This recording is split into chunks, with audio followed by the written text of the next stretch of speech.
우리가 세상을 살아갈 때 만나는 모든 관계를 살펴보면 그 관계가 매우 불확실한 관계를 맺고 살아가는 것을 볼 수 있습니다.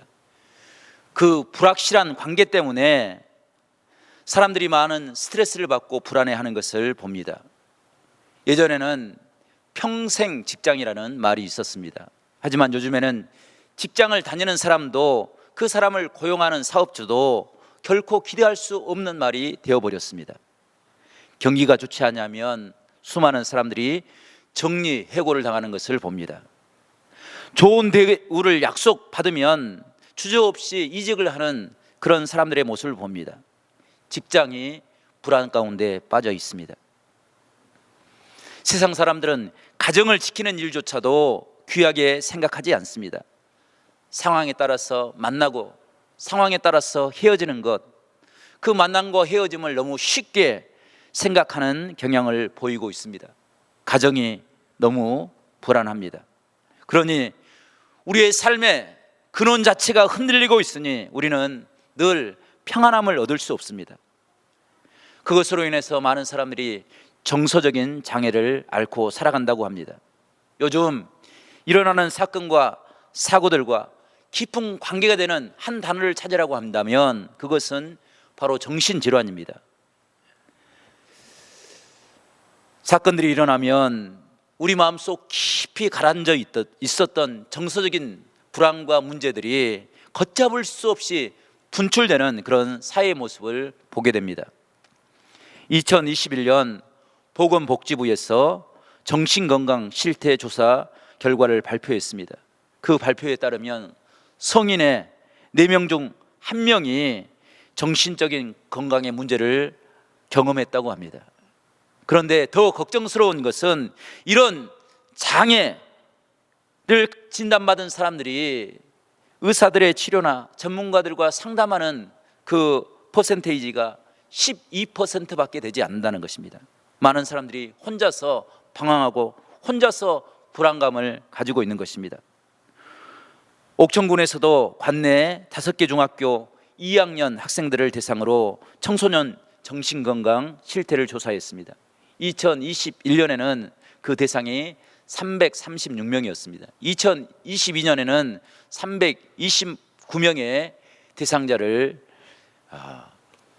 검사를 한 것입니다. 그 검사 결과 고위험군으로 드러난 사람이 2021년에는 76명, 2022년에는 89명이나 되었습니다. 건강하게 자라나고 활기차게 자라나고 꿈을 꿔야 될 아이들이 병들어 가고 있는 것입니다. 중학생의 4분의 1이 넘는 아이들이 고위험군에 시달리고 있다는 그런 상황을 보게 됐습니다. 성도 여러분, 이런 상황을 보면서 우리 사회가 얼마나 심각한 상황에 빠져 있는지 우리는 깨달아야 될 줄 압니다. 뿐만 아니라 긴장하지 말고 우리가 우리의 삶의 모습을 돌아봐야 될 줄 압니다. 교회가 감당해야 될 사명이 무엇인지 우리가 함께 기도하며 고민해야 될 그런 삶을 보내야 될 줄 압니다. 이런 불안정한 상황에서 살아가고 있는 우리 성도들은 주의 성전에서 그 불안을 이겨낼 수 있는 하나님의 말씀을 붙잡고 살아가야 될 줄로 믿습니다. 야고보서 1장 17절에는 하나님께서 이렇게 말씀하십니다.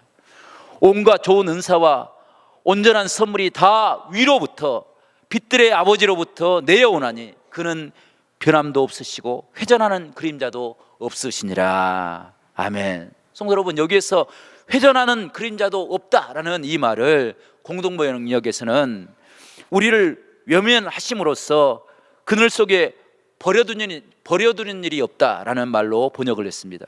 하나님께서는 우리가 불안에 빠져 있을 때 우리를 버려두심으로, 우리를 소외시킴으로 불안에 떨게 하는 것이 아니라 우리에게 어둠 가운데 빛을 비춰주시고 우리에게 좋은 은사와 온전한 선물을 허락하여 주심으로 변함없는 하나님의 사랑을 깨닫게 하심으로 우리가 하늘의 위로를 얻으며 살아갈 수 있도록 하나님께서 은혜를 베푸신다는 것입니다.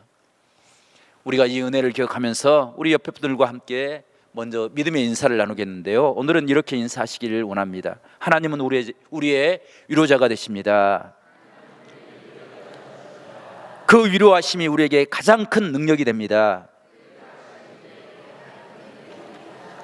아멘. 성도 여러분, 우리가 세상에서 불안에 떨 때, 주의 성전에 나와 엎드려 기도하며 간구할 때 하늘의 평강을 맛보고 하늘의 위로하심을 맛보므로 우리가 방황하지 아니하고 날마다 믿음의 길을 걸어갈 수 있는 은혜의 사람들이 될 수 있기를 간절히 바랍니다. 오늘 봉독한 말씀에는 하나님과 아브라함의 특별한 관계를 우리에게 소개하고 있습니다. 아브라함에게 하나님은 어떤 하나님이었습니까? 하나님은 아브라함에게 약속하시고 그 약속을 이루시는 하나님의 모습으로 드러나고 있습니다. 하나님께서 아브라함을 부르실 때 창세기 12장을 보게 되면 하나님이 보여주시는 땅으로 가라, 그 가나안 땅으로 가라, 그리하면 너로 큰 민족을 이루고 이름을 창대케 하고 복의 근원이 되게 하실 것이다. 하나님 약속하셨습니다. 그 약속을 따라서 고향과 친척과 아버지의 집을 떠나서 가나안 땅으로 아브라함이 출발하였습니다. 그때 아브라함의 나이가 75세였습니다. 아브라함 당시에도 75세의 나이는 새로운 일을 시작하고 타향으로 가서 그곳에 이사 가서 그곳에 뭔가를 시작하는 그런 시기가 아닙니다. 지금까지 살아왔던 삶의 모습을 잘 정리하고 정착해서 안정된 삶을 살아가는 그런 시기가 바로 그 나이입니다.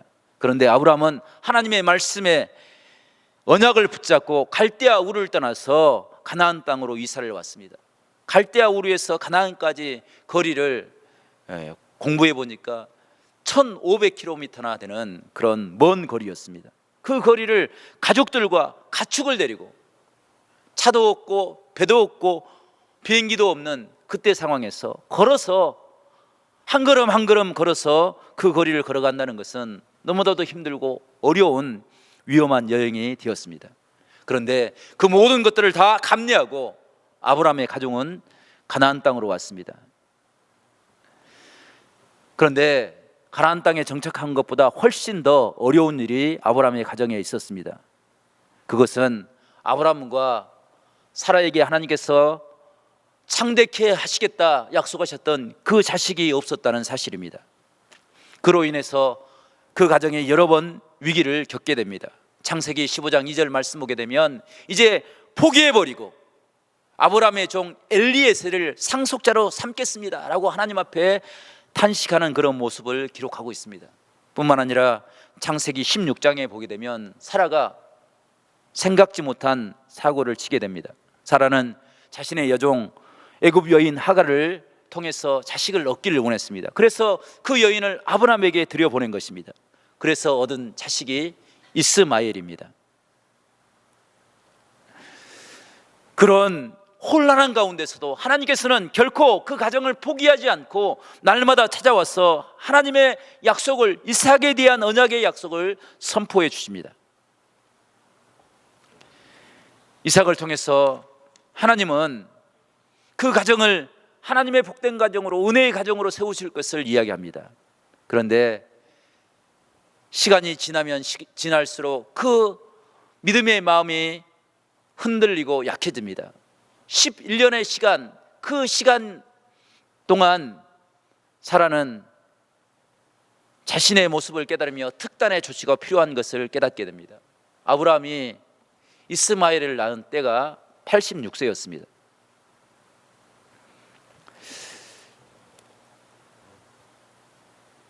그런 과정을 보면서 우리는 믿음을 가지고 흔들리지 않고 산다는 것이 얼마나 힘든 것임을 깨닫게 됩니다. 기도할 때 바로바로 응답해 주신다면 얼마나 행복하고 그 믿음이 흔들리지 않는 그런 견고한 믿음의 삶을 살 것입니다. 그런데 응답이 없이 아무리 기다려도 나의 한계를 넘어서는 그런 시간들을 보내게 되면 그 기도가 오히려 갈등과 혼란을 가져다 주게 됩니다. 하나님께서 아브라함에게 응답하셨던, 이삭을 응답하셨던 시기는 25년이 지난 100세에 비로소 이삭을 얻게 된 것입니다. 우리는 이런 일련의 과정을 살펴보면서 우리가 믿는 믿음의 의미가 무엇인지, 또 믿음을 통해서 우리가 회복해야 될 신앙이 무엇인지를 우리가 함께 묵상하면서 고민하기를 원합니다. 성도 여러분, 우리가 믿는 믿음의 의미는 무엇입니까? 첫 번째, 우리 믿음은 하나님께서 반드시 우리의 기도에 응답하시리라는 확신을 갖는 것입니다. 응답하시는 하나님, 그 하나님의 은혜가 우리에게 가장 확실한 소망이 된다는 사실을 믿고 의지하는 것입니다. 오늘 2절 말씀에도 하나님께서 아브라함에게 약속하시는 말씀이 나오는데 2절 말씀을 저와 여러분이 다시 한번 읽어보겠습니다. 2절 말씀입니다. 시작. 내가 내 언약을 나와 너 사이에 두어 너를 크게 번성하게 하리라 하시니. 아멘. 성도 여러분, 하나님께서는 갈등하고 혼란 가운데 빠져있는 아브라함에게 너 왜 믿음이 없느냐고 책망하는 것이 아니라, 혼란 가운데 빠져있는 사라에게 너는 왜 인간적인 방법을 동원하냐고 그를 정죄하는 것이 아니라 그를 찾아와 다시 하나님의 언약의 말씀을 선포해 주십니다. 창세기 말씀을 읽어보면 끊임없이 하나님께서는 아브라함의 가정을 찾아오셔서 그들을 위로하고 새로운 소망을 주고 그들에게 약속하시는 모습을 보게 됩니다. 하나님께서 처음 아브라함에게 약속하셨던 창세기 12장, 그리고 또 13장, 15장, 16장, 17장, 18장, 오늘 묵상하고 또 그 결과를 보았던 그 내용 외에 끊임없이 계속해서 아브라함이 하나님의 품에 안길 때까지 하나님께서는 가나안에 대한 약속을 허락하여 주셨습니다. 자손을 바다의 모래와 같이 하늘의 별과 같이 주시겠다고 언약하고 그 은혜를 의지하며 살아가라고 말씀하고 계시는 것입니다. 그 말씀이 계셨기에, 그 언약이 있었기에 아브라함은 갈대아 우르를 떠나서 아무도 알지 못하는 생명부지의 땅에 와서 하나님을 바라보며 살 수 있게 된 것입니다. 성도 여러분, 우리도 주의 성전에 올 때마다 하나님의 언약의 말씀을 마음으로 듣고 귀로 얻고 우리 마음에 새기는 그런 믿음의 삶을 살아가는 우리 모두가 될 수 있기를 간절히 축복합니다. 조급하지 말고 내 생각대로 행하지 말고 하나님의 말씀의 의미가 무엇인지를 바라보며 그 은혜를 의지하며 살아가는 우리 모두가 될 수 있기를 간절히 바랍니다. 그런데 자식의 문제는 우리가 기도하는 여러 가지 문제와 한 가지 차이가 있습니다. 하나님께서 아브라함에게 복의 근원이 되겠다 약속을 해주셨는데 그 응답은 지금 당장 이루어지지 않아도 시간 지나도 이룰 수 있는, 또 이루어질 수 있는 가능성을 볼 수 있습니다. 그런데 자식을 갖는 문제는 마냥 기다릴 수 있는 문제가 아닙니다. 왜냐하면 자식을 갖고 싶어도 가질 수 없는 때가 있기 때문입니다. 폐경이 되면 아이를 가질 수가 없습니다. 그래서 사라의 마음이 바빠진 것입니다. 사라는 자신의 상태를 알고 창세기 18장을 보게 되면 하나님의 천사가 아브라함의 가정에 방문했을 때 아브라함에게 하나님의 말씀을 들려주십니다. 내년 이맘때 반드시 내가 아들을 얻게 될 것이다. 그 말씀을 듣고 사라가 아멘 하고 그것을 믿었던 것이 아니라 그 이야기를 듣고 사라는 속으로 비웃었습니다. 어떻게 믿음의 가정 아브라함과 사라가 천사가 전해준 그 말씀을 듣고 기뻐하지 않고 비웃을 수 있겠습니까? 도저히 상상할 수 없는 그런 일들이 그 가정에 벌어졌습니다. 그 이유가 무엇입니까? 그것은 자신이 이미 폐경에 이르렀다는 사실을 알았기 때문입니다.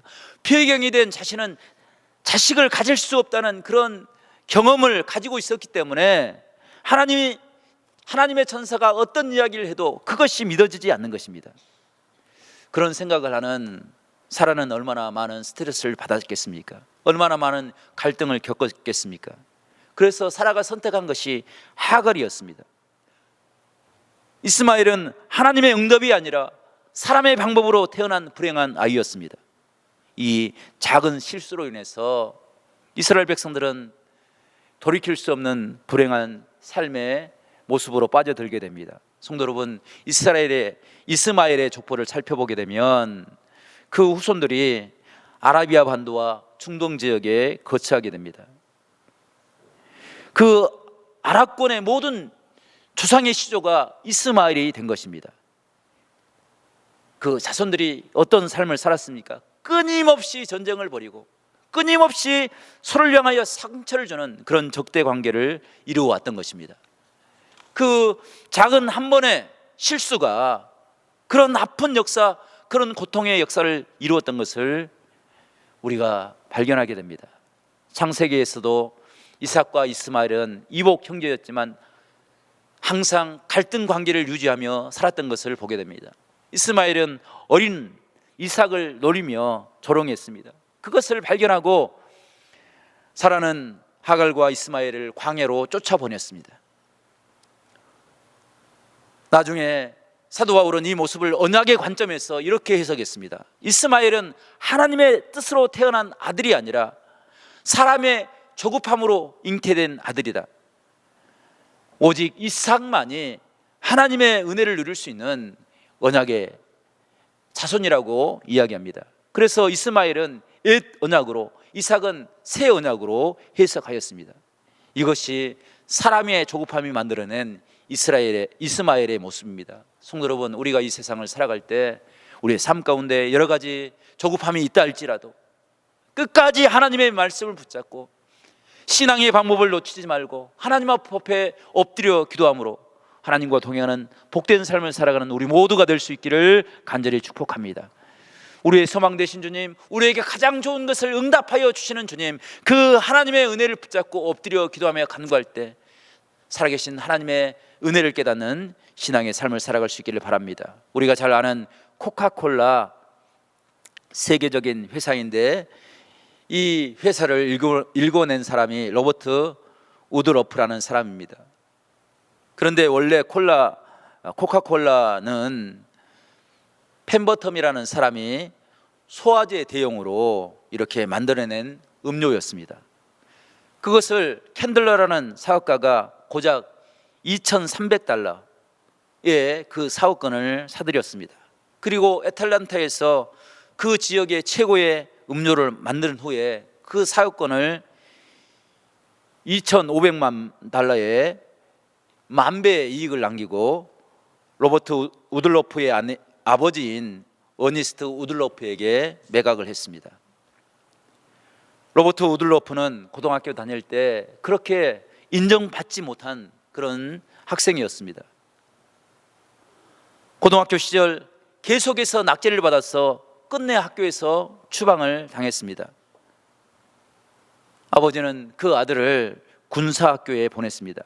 하지만 그 군사학교에서도 그 아들은 적응하지 못하고 퇴학을 맞고 말았습니다. 그럼에도 불구하고 그 아버지는 아들을 포기하지 않았습니다.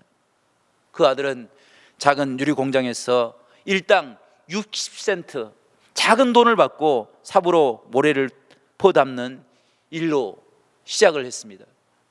가장 말단의 직원으로 시작해서 땀을 흘려 수고함으로 부사장직에까지 오르는 그런 쾌거를 이루었습니다. 2차 세계대전 당시 회사가 큰 어려움에 빠져 있을 때 아버지는 아들을 자신의 회사로 불렀습니다. 그리고 그 회사를 맡겼습니다. 그 회사를 맡길 때 그는 이런 꿈을 꾸었습니다. 나의 꿈은 내 세대, 내가 회사를 운영하는 이때 전 세계 모든 사람들에게 코카콜라를 한 잔씩 맛보게 하는 것이다. 그는 2차 세계대전의 역경을 세계화의 발판으로, 코카콜라가 세계의 음료가 될 수 있는 그런 발판으로 삼았습니다. 모든 전쟁에서 단돈 5센트의 코카콜라를 마실 수 있도록 그런 사업 마케팅을 벌였습니다. 그는 애국 마케팅을 통해서 미국의 위대한 국민 음료가 바로 코카콜라라고 강조를 해서 이미지를 구축했습니다. 그래서 이제는 세계의 어떤 나라도 코카콜라가 없는 나라가 없도록 그렇게 큰 회사를 이룬 것입니다. 그가 큰 성공을 이루었을 때 기자가 와서 물었습니다. 당신이 이렇게 성공할 수 있었던 이유가 무엇입니까? 그때 아버지가 그 우드로프가 이렇게 대답했습니다. 아버지가 내가 고등학교 시절에 학교에 적응을 못하고 낙제하고 학교에서 집으로 왔을 때 나를 포기하지 않았습니다. 군사학교에서 퇴학을 당하고 집에 돌아왔을 때 나를 거절하지 않았습니다. 아버지는 나를 기다려 주셨고 그 기다림이 나에게 용기가 되었습니다. 나는 작은 모래회사, 그 회사에 들어가서 삽질하는 일부터 일을 시작했고 그것이 내가 성공할 수 있는 기반이 되었습니다. 나무는 하루아침에 자라지 않습니다. 믿음 또한 우리가 조급함이나 서두름으로 인해서 이룰 수 있는 것이 아닙니다. 하나님의 말씀을 따라갈 때, 하나님의 뜻을 따라 순종할 때 우리의 믿음이 온전해질 수 있음을 우리 본문의 말씀을 통해서 우리가 깨닫게 됩니다. 성도 여러분, 우리는 이스마엘이 아니라 이삭의 삶을 살아갈 수 있는 복된 귀한 믿음의 삶을 살아가는 우리 모두가 될 수 있기를 간절히 축복합니다. 어떤 사람이 이삭이라는 믿음의 결과를 이룰 수 있습니까? 그것은 기다림을 통해서 하나님의 기적의 사건을 경험함으로 하나님의 능력을 깨닫는 사람, 그 사람이 하나님의 역사를 이룰 수 있는 것입니다. 오늘 창세기 21장 1절과 2절 말씀 보게 되면 하나님께서 아브라함의 가정에 약속하시는 말씀이 이렇게 기록되어 있습니다. 여호와께서 말씀하신 대로 사라를 돌보셨고 여호와께서 말씀하신 대로 사라에게 행하셨으므로 사라가 임신하고 하나님이 말씀하신 시기가 되어 노년에 아브라함에게 아들을 낳으니. 아멘. 성도 여러분, 이 창세기 21장 1절과 2절 말씀에는 세 번씩이나 말씀에서 하나님의 뜻이 이루어졌다라고 기록하고 있는데 이 세 번의 말씀하신 하나님의 의미를 우리가 깨닫게 되면 우리 믿음의 모습, 우리가 이루어야 될 신앙의 모습이 무엇인지를 발견하게 됩니다. 첫 번째, 하나님이 말씀하신 것은 하나님의 방법대로 살아가라, 하나님의 방법대로 믿음을 이루어라 라는 은혜의 말씀입니다. 성도 여러분, 사라는 임신할 수 없는 폐경 상태였습니다. 그런 사라를 하나님께서 은혜를 돌보셨습니다. 기적적으로 아들을 얻게 하셨습니다. 그것은 철저한 하나님의 방법대로 하나님의 은혜대로 이루시는 하나님의 놀라운 축복인 것을 깨닫게 됩니다. 이스라엘 백성들이 광야 리비딤을 걸어갈 때 아말렉과 전쟁을 치르게 되었습니다. 이 전쟁에도 하나님은 철저하게 아말렉을 하나님의 방법대로 물리치게 해주셨습니다. 하나님께서 모세를 향해서 산 높이 올라가서 손을 들고 기도해라. 손을 들면 이스라엘이 이기고 손을 내리면 아말렉이 이길 것이다 라고 말씀하십니다.